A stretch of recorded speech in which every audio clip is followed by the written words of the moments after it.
اب اللہ اوپر کے نیت باندھی, پوری دنیا کو دھکیل کے پھینک دیا اٹھا کے, اور ساری چیزوں کو چھوڑ کر ہم نے یکسوئی اختیار کی, تو کوئی معمولی چیز نہیں. پھر ہم سبحانک اللہم پڑھ رہے ہیں, ایک طرف حروف ہیں اور دوسری طرف یہ سارے اس کے مضامین ذہن میں آ رہے ہیں. نماز کی جو بنیادی جو صورتیں ہیں, آیات ہیں, اس کا ترجمہ دیکھ لینا, وہ کرنا کسی کے لیے مشکل نہیں. آدمی ذہن میں نقشی کر لے اور اس کے مطابق اللہ تعالیٰ کا استحضار اور یہ چیزیں کر کے پوری نماز کرے گا اور پوری نماز پڑھے گا, تو ہر چیز پر سورہ فاتحہ پڑھ رہے, صورتیں پڑھ رہے, ہر لحاظ سے. اور پھر اس میں یہ خیال بھی سامنے ہو کہ یہ ادا جناب رسول اللہ صلی اللہ علیہ وسلم کی ہے, سارے انبیاء کی, 1,24,000 انبیاء کی یہ ادا ہے, اور ان کی قربتیں بڑی ہیں اس ادا سے, اس نماز کے ذکر کی ادا سے تو ان کی عظمت اور شان بلند ہوتی چلی گئی. آزمائش تو پوری کی ہوئی انبیاء کی. کون سے پیغمبر ایسے جن کو اللہ نے آزمایا نہ ہو؟ ہر پیغمبر کو عبادت کے حوالے سے, قربانی کے حوالے سے پورا آزمایا. کسی کو یہ نہیں بتایا جاتا تھا کہ بھائی تم اس میں اس طرح کامیاب ہو جاؤ گے, تم جو ہے نا کچھ نہیں ہونا, تم ایسے کر لو اس طرح سے ہو جائے گا, کسی کو نہیں پتا ہوتا. ابراہیم خلیل اللہ, ان کو یہ نہیں پتا تھا کہ آپ جو روشن کی جا رہی ہے اس میں بچیں گے, یہ شہید ہو جائیں گے, یہ نہیں معلوم تھا. جب اس میں آپ میں ڈال دیے گئے اور معاملہ ہو چکا, اس کے بعد پتہ چلا.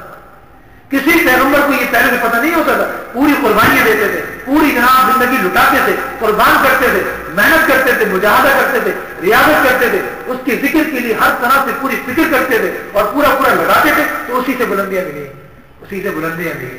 اس چیز میں انبیاء اور غیر انبیاء یعنی عام مسلمان وہ اس لحاظ سے برابر کے شریک ہے کہ انہیں بھی یہ چیز پتہ نہیں ہوتی. ہاں, جو وعدے ان سے ہوتے تھے وہی ہم سے بھی ہوئے ہیں کہ بھائی تم یہ کام کرو گے تو یہ ملے گا, یہ کرو گے تو ایسا ہوگا, یہی وعدے ان سے بھی ہوتے تھے. لیکن ہر چیز پردے میں ہوتی تھی ان سے. یہ نہیں کہ جناب ابراہیم خلیل بولے کہ میاں مجھے رب نے بتا دیا ہے کچھ نہیں ہونا ہے, نمرود تو پھینک آگ میں, پھر دیکھ کیا ہوتا ہے. نہیں, وہاں کیا ہو رہا ہے, خاموشی سے ذکر اللہ میں لگے گا, اللہ کی طرف توجہ دھیان ہے, حسبنا اللہ ونعم الوکیل کا ورد ہے, اور کچھ نہیں پتا ہے کیا ہونا ہے. جبریل امین آ رہے ہیں کہ اللہ کے خلیل کچھ میری مدد درکار ہو تو بتائیں, آسمان کے سارے فرشتے میرے پاس آتے ہیں, آپ کچھ بھی حکم کریں معاملے برابر ہو جاتا ہے. کہا کہ جس کے لیے سب کچھ ہو رہا ہے, میں جس کے لیے کر رہا ہوں وہ مجھے دیکھ رہا ہے, دیکھ رہا ہے, وہ سب کچھ کر سکتا ہے, کر سکتا ہے. تو بس مجھے جو ہے کائنات میں مخلوق میں سے کسی کی کوئی مدد اور کسی کی طرف سے کوئی تعاون نہیں چاہیے. میں جس کے لیے کر رہا ہوں وہ دیکھ رہا ہے, بس مجھے کافی ہے, اس کا دیکھنا ہی کافی ہے, اس کی رضا کافی ہے بس. تو آپ دیکھیں جب اللہ کے خلیل نے اللہ تعالیٰ سے معاملہ براہ راست رکھ کے مخلوق کو نکال دیا, تو اللہ نے بھی براہ راست معاملہ رکھا ہے کہ جب آپ کا معاملہ ہے تو آپ کو براہ راست حکم دیا, قلنا یا نار کونی بردا وسلاما علی ابراہیم. آپ کو براہ راست اس کی تاثیر بدل دی, اس کو حکم دے دیا کہ یہ جلانے کی خاصیت ہے, تاثیر ہے, تو ٹھنڈی ہو جائے, اور ٹھنڈی بھی سلامتی کے ساتھ.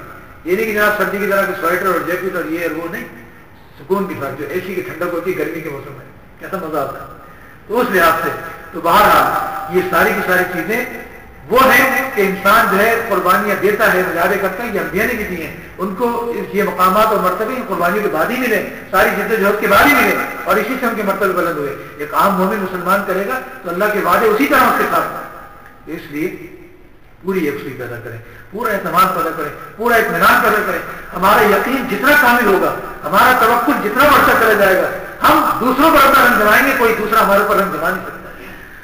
ہم کسی سے کچھ بولے نہیں, لیکن جب اللہ کا رنگ ہمارے ساتھ ہوگا تو کوئی دشمن اور دوستوں میں اس کی پرواہ نہیں ہونی چاہیے, اور کسی سے احساس محرومی میں پڑھنے نہیں چاہیے کسی قسم کا, اس لیے کہ جب ہم خود پورا اعتماد ہو چکے ہوں گے تو ہمیں کسی کی پرواہ نہیں ہوگی, کسی چیز کا جنا ہمیں کسی قسم کو نہیں ہوگی. یہ ضرور ہے کہ بشری تقاضے کے تحت ماحول سے انسان پر کچھ اچھے برے اثرات پڑتے ہیں, لیکن جب اعتماد اور یقین بلند ہو جاتا ہے, بڑھ جاتا ہے, تو پھر بڑے سے بڑے معاملات کے سامنے آئیں تو انسان کا اعتماد اس کو متزلزل ہونے نہیں دیتا. اس چیز کے بڑھانے کے لیے یہی ہے کہ ہم جو ہے اپنی سرگوشیاں اللہ تعالیٰ کی جاری رکھیں, اپنی یکسوئی اللہ تعالیٰ کے سامنے بڑھائیں, اور اس میں خوب ترقی پیدا کریں. وہ ترقی ایسی پیدا ہوگی, مختصر سی نماز پڑھیں لیکن پوری یکسوئی کے ساتھ کہ میں اس رب کے سامنے کھڑا ہو رہا ہوں, اور اس طرح کھڑا ہو رہا ہوں کہ میں نے ساری کے سارے بڑے اہتمامات کر لیے, وہ اہتمامات کیے جو محمد رسول اللہ صلی اللہ علیہ وسلم وہ کرتے تھے.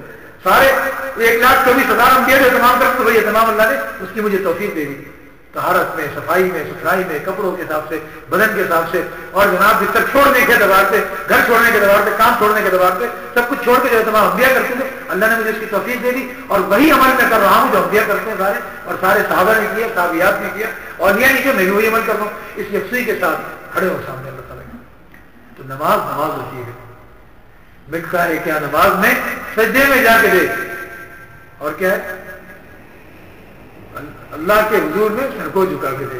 ملتا ہے کیا نماز میں, سجدے میں جا کے دیکھ، اللہ کے حضور میں سر کو جھکا کے دیکھ